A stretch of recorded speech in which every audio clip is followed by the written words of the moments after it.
Right. Would you like some water? One little dip is one person. Just wait till the car goes by.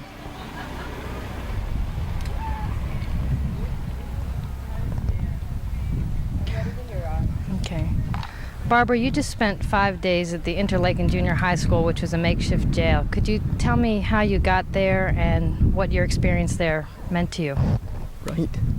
Well, I got there by sitting down at the bridge in Interlaken when a group of, I think it was about 200 townspeople, though they'd promised the sheriff that they were not going to blockade our walk, a walk in celebration of some of the great women of the last wave of feminism, some of them from around this part of the country who had in fact made their part of the country famous.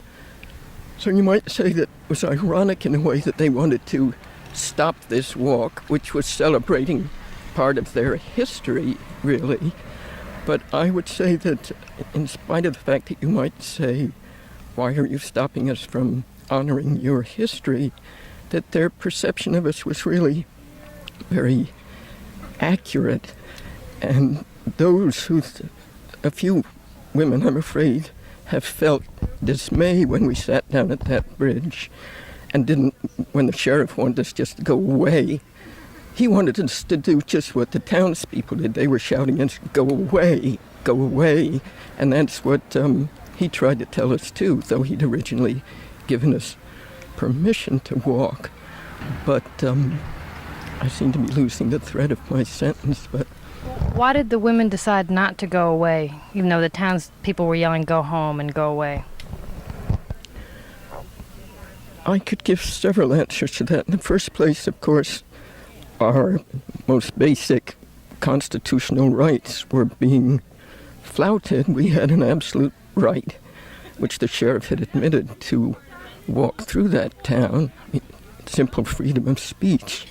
One reason I sat down and didn't go away, there were also, I think, safety reasons. The crowd really was threatening, and it was, we all felt it was, we sat down first, I think, we sat down for two reasons. We sat down to say we have a right to do this.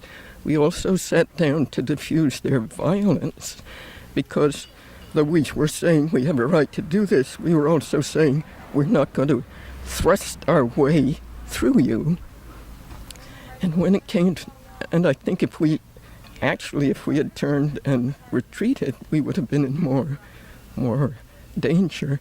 But to go back to how the crowd perceived us, I think they perceived us very accurately as a threat to patriarchal power. And one thing that makes me feel that our action there on the bridge is very deeply connected with our actions at the depot and very deeply connected to our reason for being here as women only, an encampment of women. Because actually, if we were just there at the depot saying nuclear weapons are a threat to us all, there's no reason why we shouldn't be men and women. Many men feel that too. I think what distinguishes us here is that we have, almost all of us, the feminist vision that we're never going to end war unless we dissolve the patriarchy. And I think the crowd at the bridge recognized, not consciously but unconsciously, that that's precisely what we're saying. Blue London, before she left, I heard her say to one person interviewing her that the things that they were screaming at us were very significant. She made, I thought, a beautiful analysis of it. They were saying, go home commies, go home Jews, nuke the lesbies. Sometimes they also said, kill the Jews and let's see some blood. And she said when they said, go home commies, most of them don't really know what communism is, but they saw another form of government. When they said go home Jews, they saw another form of religion. When they said nuke the lesbies, they saw another form of sexuality. And it's true, if you dissolve patriarchy, you change the form of government, the form of religion, the form of sexuality. So in a certain sense, they were very perceptive, even though they were out of their minds. Do you think the villagers then had good reason to feel threatened? Do you think that they will lose if women do become more powerful, and if lesbians and Jews become more powerful? Do you think people who are men and Christians and heterosexuals will lose something? No, what I was trying to say in my statement at court was they were fearing us, and that's why both the villagers were full of fear of us, and that's why they were threatening us, and those who arrested us were full of fear of us, and that's why they arrested us. But I said, they have really no need to fear us. It's true that we want to change everything utterly, so they will lose what they now think they need, which is control, power, ownership of women's bodies, ownership of the land. The lie of ownership has them intoxicated.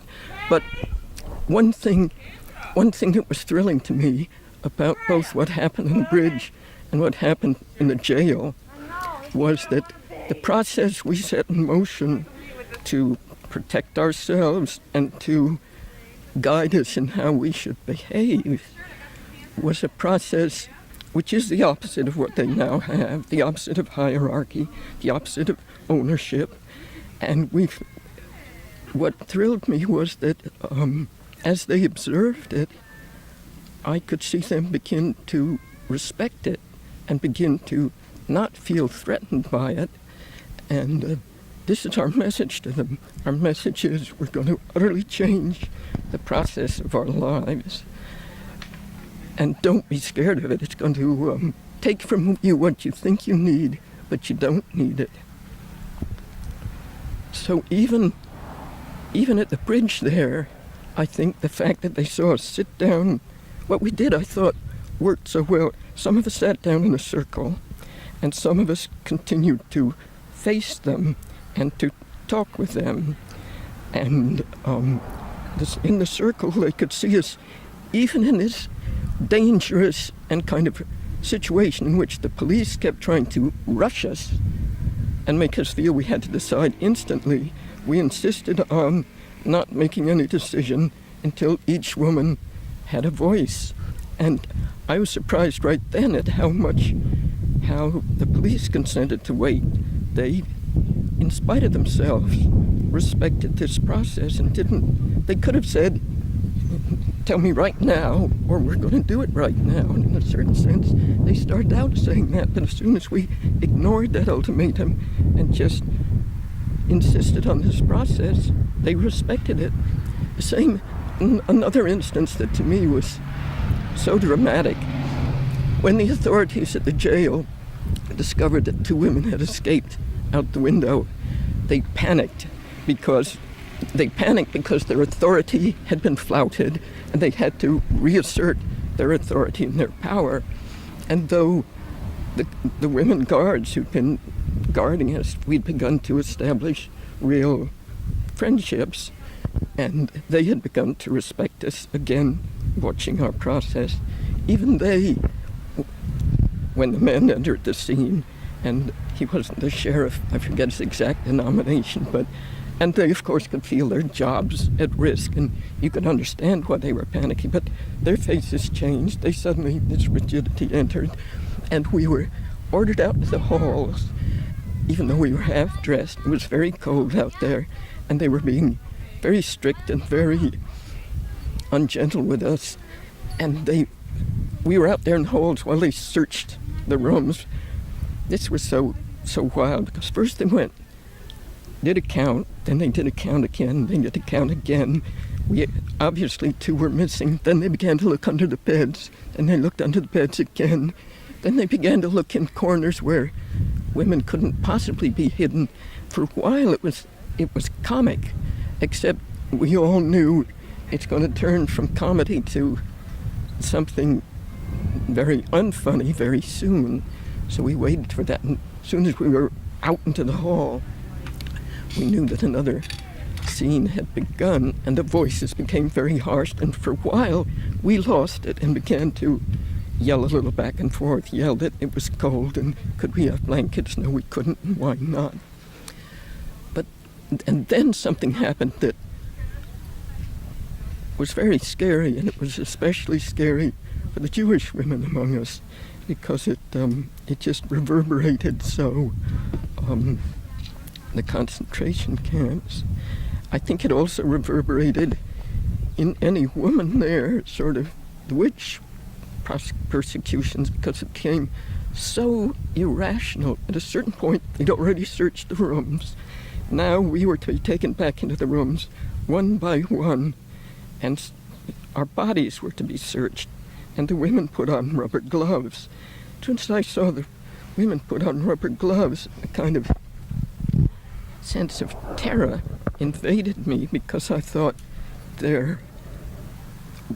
what they were doing, whether they recognized it or not, they were going to look for those women in our bodies. So it took you right back to the witch persecution mentality, you know. And of course it took the Jewish women in our midst right back into the concentration camps. But what happened here too is when we began to calm down and follow our process of asking them reasonable questions, among them the question, do you think you can find these missing women in our vaginas? You know?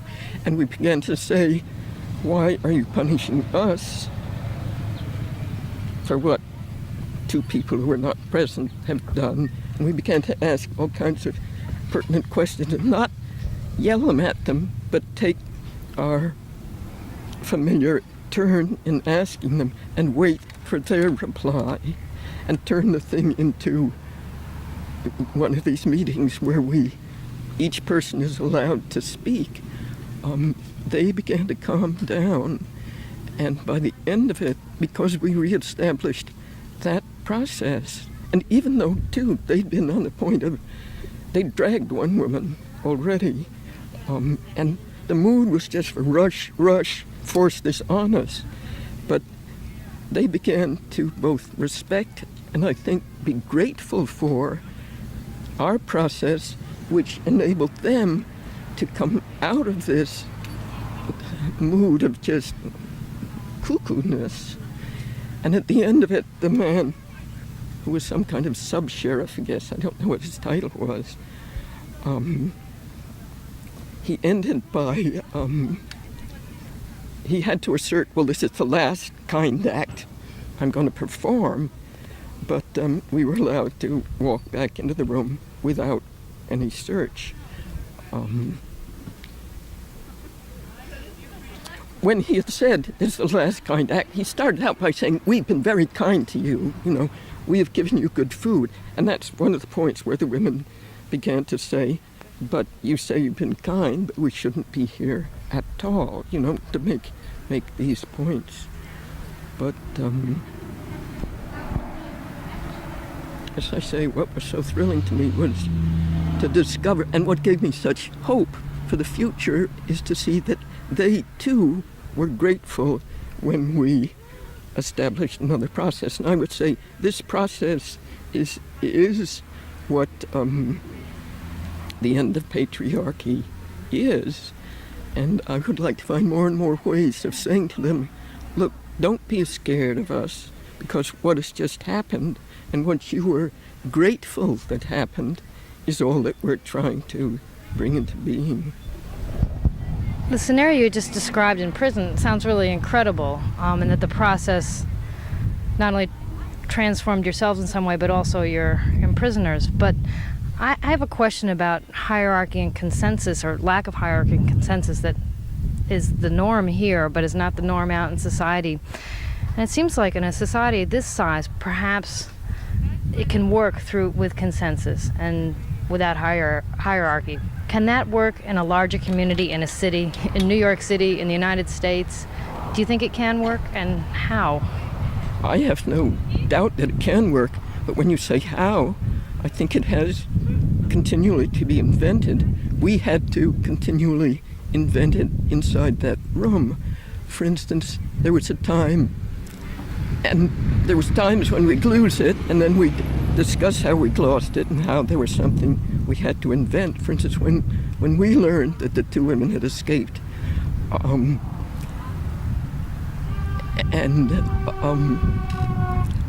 let's see, there was one time when most of the discussions we had were completely open discussions, and we were glad that our guards, who were the women guards, were listening, because we felt they too were learning from it, and they too were learning what we were like. And it was interesting that in the beginning they would interrupt our meetings with yells of who was to go for a shower or something. But after we asked them, not to interrupt it with the yells, they began to come, and they'd stand there for a moment and wait for a moment, even if they had some news they had to give us, wait for a moment that wasn't such an interruption, say, "Excuse me, but..." But there were times when it couldn't be open because it might put someone in jeopardy if we were open, so we had to try to invent a way in which you'd form smaller circles, and then someone from the smaller circle would ask someone else to form another circle and discuss it. So, I think you could well say, though, a lot of people would have said that we couldn't afford that process in our situation. We had, 53 women, often decisions that had to be made, you would think very quickly, and you would say, and it would have been quicker if you'd delegated a few women whom we trust to make these decisions. It would have been infinitely quicker, and it wouldn't have worked. It wouldn't have represented us. And I think the same is true in the larger society. It will always look, some people will always say you can't afford to give everyone a voice, and there isn't time.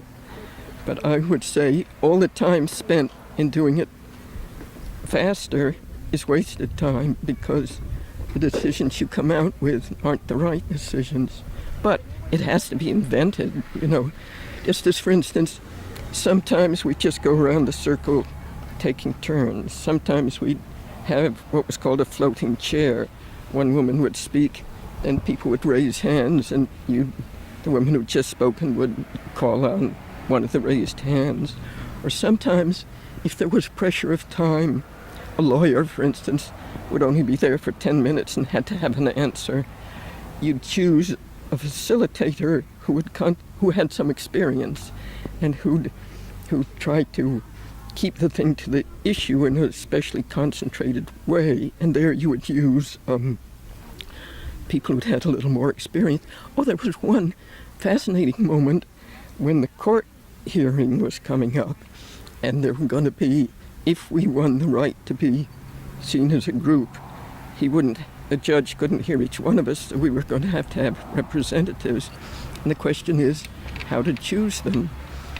And it started out with a few women nominating certain people who they thought were especially articulate. And this process had gone. A few women had been suggested, and someone objected and said, "This isn't the way we've been doing things. At this point, we trust any woman in this group to speak for us, and this is getting hierarchical again."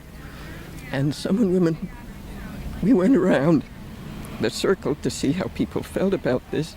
Most people were willing to trust any woman, especially since some of the women already had said that they wouldn't trust themselves. So we decided on drawing lots just out of a hat. And if any woman would feel that she didn't want to do this, she could withdraw her name. This to me was really putting it to the test, because... And the strange thing that happened was that when we did draw numbers from the hat, and some of the numbers were of women who said they were sorry, they might just faint, or they would rather not, so another number would be called. The mysterious thing was that at least two of the numbers that finally came up were two of the women whom had first been called upon to represent us. But again and again we'd be tempted to do it the old way, but then finally insist on doing it this every woman has a voice way. And the more we thought about it, the more everybody would become happy with that way. Can you think of any examples of how decisions have been made at the encampment where the consensus process has been subverted and the solutions have not been successfully reached? I'm not the one to speak to that because I think it was the day after I arrived here, I sat down at the bridge, and though I've heard some stories about how there hasn't been this process, I don't think it makes sense just to speak at second hand. But you do feel, it sounds like you feel very positive about what the process that happened in prison and also prior to going to jail. And do you feel that that kind of process will continue here, and are you going to be part of it? I'm not sure how much longer I'll stay, partly because I'm not sure how much longer my body can go without going back home and deeply resting. I'm tempted just to stay on and on and on. Also, I want to go home and try and write, and I'll have to gauge, how much I'll forget of the experience in jail if I don't go home and start taking notes soon.